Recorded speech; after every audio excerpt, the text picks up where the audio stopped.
চিকিৎসা সম্পর্কিত কারণে রবিবার রাতে ভারতে আসেন বাংলাদেশের সনাতনী জোটের মুখপাত্র ও ইস্কন সন্ন্যাসী চিন্ময় কৃষ্ণ দাসের আইনজীবী রবীন্দ্র ঘোষ। এই মুহূর্তে পশ্চিমবঙ্গের উত্তর ২৪ পরগনা জেলার ব্যারাকপুরের সি রোডে অবস্থিত ছেলের বাড়িতে অবস্থান করছেন তিনি। গত ৩ দিন ধরে ওই বাড়িতেই স্থানীয় কিছু গণমাধ্যমের মুখোমুখি হয়ে বেশ কিছু মন্তব্য করেছেন তিনি। কিন্তু স্বাভাবিকভাবেই প্রশ্ন উঠছে, তিনি নিজে একজন বাংলাদেশি নাগরিক হয়ে তার ছেলে কিভাবে ভারতীয় নাগরিক হলেন। এবার বাংলার পাশাপাশি বাংলাদেশেও এই প্রশ্ন এখন ঘুরপাক খাচ্ছে। এর উত্তরে রবীন্দ্র জানান, তার ছেলের যখন ৫ থেকে ১০ বছর বয়স তখন উচ্চশিক্ষার জন্য ভারতে পাঠিয়ে দেয় এবং সেই থেকেই গত ৩৫ থেকে ৪০ বছর ধরে ভারতে অবস্থান করছেন তার ছেলে। এখানেই প্রাথমিকে পড়াশোনা করেছেন, তারপর উচ্চশিক্ষা লাভ করেন। বর্তমানে একটি বেসরকারি সংস্থায় কর্মরত।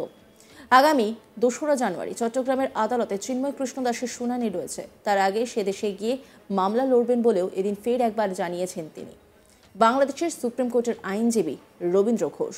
তবে সেক্ষেত্রে তিনি কতটা নিরাপদ, সেই প্রশ্নের উত্তরে সুপ্রিম কোর্টের এই সিনিয়র আইনজীবী জানান, আমি নিজেকে নিরাপদ বলে মনে করি এই কারণে যে আমি কোনো ভুল করিনি বা বাংলাদেশ সরকারের বিরুদ্ধে কোনো অবৈধ কর্মকাণ্ড করিনি। আমার সেই আত্মবিশ্বাস আছে। তবে দেশে ফিরলে তাকে গ্রেপ্তারের সম্মুখীন হতে হবে কিনা সেই প্রশ্নের উত্তরে রবীন্দ্র ঘোষ বলেন, হতে পারে। আমাকে গ্রেপ্তার করা হলে আমি আইনি পথ নেব। কোন আইনে আমাকে গ্রেপ্তার করা হচ্ছে আমি তা জানতে চাইব। রাজনীতির সঙ্গে যুক্ত থাকলে অনেক আগেই তাকে হত্যা করা হতো বলেও তিনি মনে করেন। পাশাপাশি তিনি জানাচ্ছেন, আমি কোনো রাজনৈতিক দলের সঙ্গে যুক্ত নই। আমি যদি রাজনীতি করতাম তবে সেদিনই আমাকে মেরে ফেলতো। তার অভিযোগ, কেবলমাত্র বর্তমান অন্তর্বর্তী সরকারের শাসনকালেই নয়, হাসিনার সময়কালেও বাংলাদেশের হিন্দুরা নিরাপদ ছিলেন না। এমনকি জেনারেল এরশাদের শাসনকালেও হিন্দুরা নিরাপদ ছিল না। ১৯৯২ সালে বাবরি মসজিদ ধ্বংসের পর বাংলাদেশে এরশাদের শাসনকালে ১,০০০ মন্দির ভাঙচুর করা হয়েছে। গত ৫ই আগস্ট হাসিনার দেশত্যাগের পরেও বাংলাদেশের একাধিক জায়গায় মন্দির ভাঙচুর করা হয়েছে, যদিও সেই সংখ্যাটা কম। রবীন্দ্র ঘোষ তিনি কি বলেছেন শোনাব আপনাদের।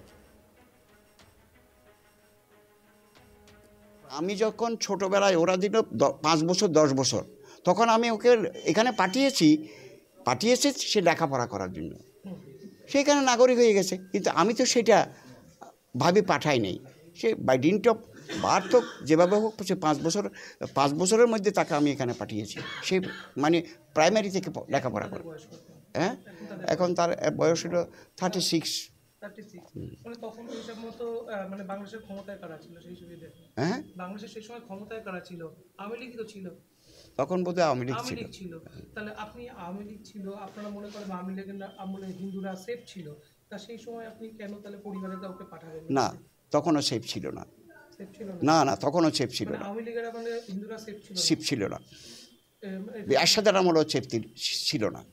এরশাদ যখন এখানে বাবরি মসজিদকে নিয়ে যেই কাণ্ড ঘটিয়েছে, ১,০০০ মন্দির ভেঙেছে, কেন আপনারা বাবরি মসজিদ ভাঙলেন? মানে সব দোষ, যত দোষ নন্দ ঘোষ, মানে এটা আপনাদেরই দোষ।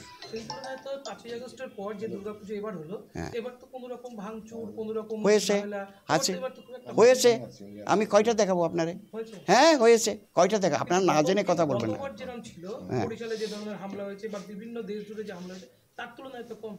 তার তুলনায় কম হতে পারে, কিন্তু হয়েছে তো।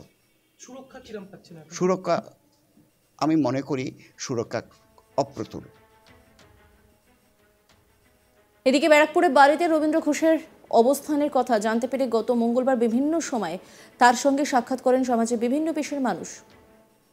ভারত সেবাশ্রম সংঘের প্রধান কার্তিক মহারাজ থেকে শুরু করে ব্যারাকপুরের প্রাক্তন বিজেপি সাংসদ অর্জুন সিং, বিজেপি নেতা কৌস্তব বাগচি, প্রিয়াঙ্গু পাণ্ডে, ব্যারাকপুর মহকুমা আদালতের আইনজীবীরা তার সঙ্গে দেখা করে তাকে মানসিক শক্তি যোগান, তার পাশে থাকার বার্তা দেন।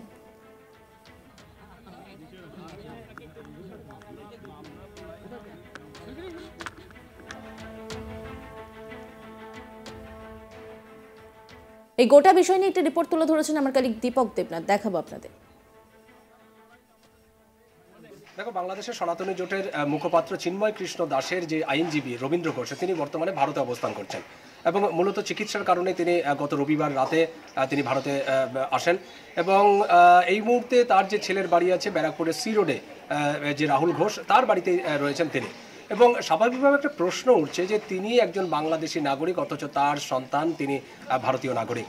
এবং এরকম একটি প্রশ্ন এই পার বাংলায় যেরকম উঠেছে, ঠিক সেমনি বাংলাদেশেরও আমরা দেখলাম যে এই প্রশ্নটি বিভিন্ন প্রশ্নের জন্ম দিয়েছে। এবং এরকম একটি প্রশ্নের উত্তরে তিনি যেটি জানিয়েছেন, রবীন্দ্র ঘোষ যেটি জানিয়েছেন, যে তার সন্তানের যখন বয়স ছিল 5 থেকে 10 বছর বয়স, সেই সময় কিন্তু তিনি ভারতে চলে আসেন।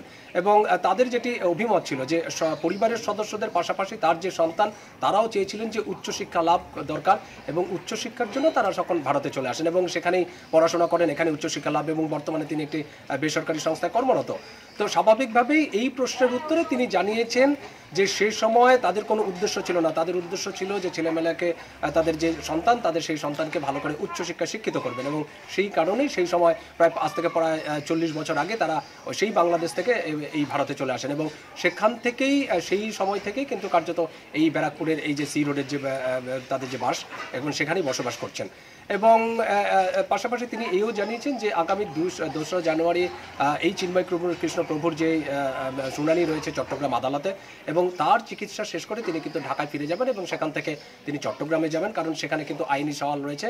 কারণ তুমি জানো যে তার হয়ে কিন্তু আইনি লড়াই লড়ছেন এই রবীন্দ্র ঘোষ, এবং সেক্ষেত্রে তিনি সেই আইনি লড়াই লড়বেন এবং সেক্ষেত্রে তার নিরাপত্তা কোনো সমস্যার মুখোমুখি হবেন কিনা, তার প্রাণ সংশয় আছেন কিনা, এরকম একটি প্রশ্নের উত্তরে তিনি জানিয়েছেন যে যতই তার প্রাণ সংশয় থাকুক, কারণ তাকে একদিন মরতে হবে, কিন্তু তারপরও তিনি করেন না। কারণ তিনি যেই লড়াই নিয়ে তিনি নেমেছেন, সেই লড়াইয়ে তিনি সফল হবেন, সেই লড়াই শেষ দেখে ছাড়বেন এবং সেই কারণেই কিন্তু তিনি ফের আবার চিকিৎসা শেষ করে তিনি ফিরে যাবেন বাংলাদেশে এবং 2 জানুয়ারি যেই শুনানি আছে সেই শুনানিতে তিনি অংশগ্রহণ করবেন বলে জানিয়েছেন রবীন্দ্রকৃষ্ণ ঘোষ।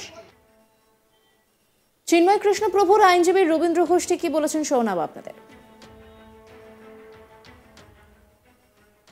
আমি যখন ছোটোবেলায়, ওরা দিল 5 বছর 10 বছর, তখন আমি ওকে এখানে পাঠিয়েছি সে লেখাপড়া করার জন্য, সেখানে নাগরিক হয়ে গেছে, কিন্তু আমি তো সেটা পাঠাই নাই।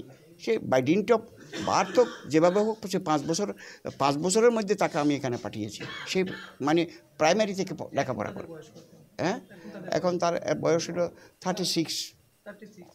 তখন হিসাব মতো বাংলাদেশের ক্ষমতায় কারা ছিল সেই সময়?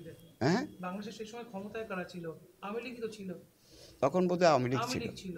তাহলে আপনি আওয়ামী লীগ ছিল, আপনারা মনে করেন আওয়ামী লীগের আমলে হিন্দুরা সেফ ছিল, তা সেই সময় আপনি কেন তাহলে পরিবারের কাউকে পাঠাবেন না? তখনও সেফ ছিল না। সেফ ছিল না, তখনও সেফ ছিল না। আওয়ামী লীগের আমলে হিন্দুরা সেফ ছিল না। এরশাদের আমলেও সেফ ছিল না। নজর রাখুন আজ তাক বাংলার ইউটিউব স্ট্রিমিংয়ে।